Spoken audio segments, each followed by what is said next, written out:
Ipuinari hitzak jarri dizkiot nik bakarrik ez, denon artean egindako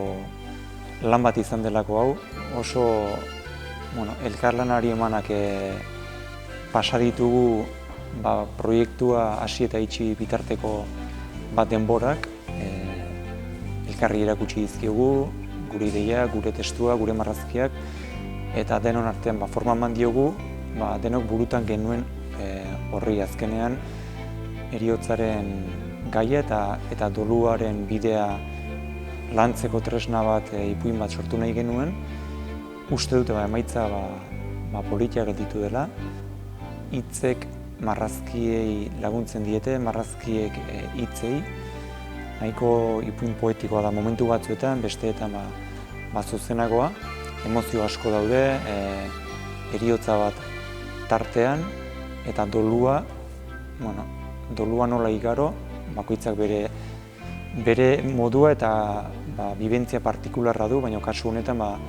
Marimoto Etxek doluari aurre nola egiten dion erakusten du liburuak, tempo batzuk markatzen ditu, amaren heriotza horrekin eta amaren errautsekin zer egin, eta mila dira heriotza ostean moduak, guk bat kontatu dugu, baina uste dut estrapolatu daitekela beste kasuetara ere, bai bereziki doluaren amaiera hori heriotza ostean, hilabete zailak eta luzeak igarotzen ditu Marimoto Etxek, hala kontatzen du ipuinak, baina askindar baldin baduzu barruan eta askindar inguruan beti iristen da, edo gehienetan, edo iritsi behar luke behintzat, frutu ematen duen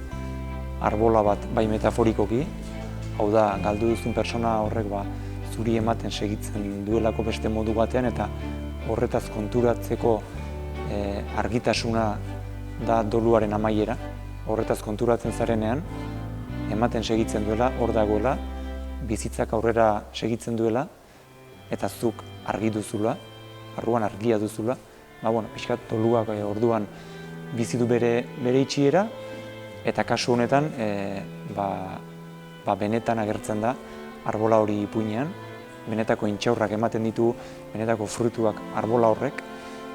eta horretan saiatu naiz niri hitz egin behintzat nire bibentzia personaletik, heriotza zerten eta dolua nola igaro daitekeen, dolua nolakoa den erakusten.